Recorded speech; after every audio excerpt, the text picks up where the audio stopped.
سلامونه احترامات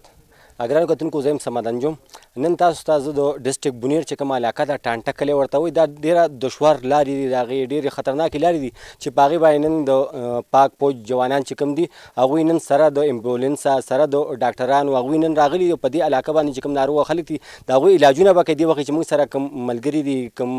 دوستان دي کوم چې ناروغه خلک دلته کې فوجیان راغلي دي هغوی سره به خبرې ترې کوو چې هغوی دلته کې راغلي دي څنګه مخصوصوي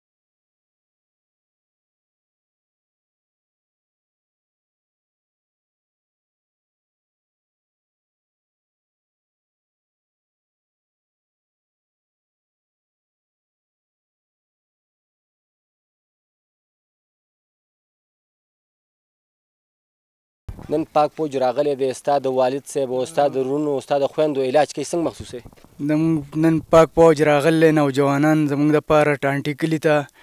زموږ دپاره دوايانې مشرانو کشرانو له علاجونه کوي د دې موږ ډېره شکریه ادا کوو او ډېر شکرګزار یو موږ د دې پاک فوج او نوجوانانو او زموږ پاک فوج موږ له راغی موږ په دې باندې ډېر شکرګزاره یو چې زموږ دپاره علاج مخصوصوي علاج راکوي دوايانې دا پاک فوج مشران او ځوانان راغلي دي د دې غریبو خلکو دپاره دوايانې راوړي او دې غریبو خلکو له دوايانې ورکوي د دې نه ډېر موږ خوشحاله یو چې دی دې غریبو خلکو ته دوايانې ورکړي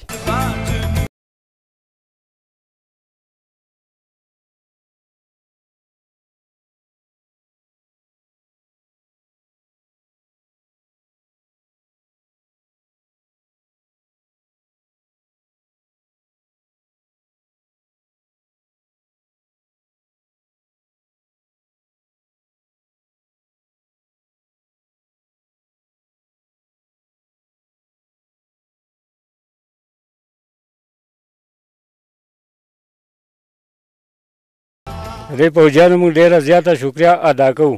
چې زموږ د غریبو خلکو لپاره دوی دومره تکلیفات او دومره دغه وکړو د غرونو علاقو ته راغله او زموږ د غریبانو خلکو لپاره د علاج مخنیوي او دغه وکړه د دې موږ ډېره غټه شکریه ادا کوو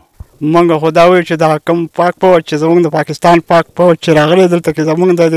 دغه دپاره د علاج دپاره راغلی او موږ دپاره دوايانې راوړي دي او دلته کې زموږ د دې دپاره راغلي چې دلته کې موږ د علاقه دومره ده چې دا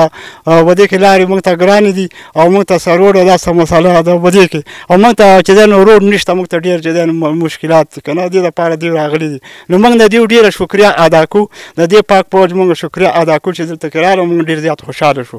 او موږ په دې باندې ډېر خوشحاله شو ځکه چې ډېر ګڼ کسان بیګان راغونډ شوي دي دپاره موږ راغلي یو که دلته کې ولاړ یو نو موږ دا د دوی شکریه ادا کوو د دې پاک فوج که یو طرف ته زمونږ د پاک فوج جوانان که زمونږ په سرحد باندې زمونږ د ملک حفاظت کوي نو بل طرف ته زمونږ د پاک فوج زمونږ په داسې لارو باندې په داسې علاقې ته هغوی نن راغلي چې دې علاقې ته تاسو دا لارې وکتلې چې په دې باندې انسان پیاده هم نشي راتلی او هغوی سره د خپل ټیم سره دوايانو هغوی نن دلته کې راغلي دي هغوی زمونږ د دې غریبو خلکو علاج کوي د کیمرامین تاج منیر سره صمد انجم له اجازت ورکوي په لوی الله مسپارم د الله په امان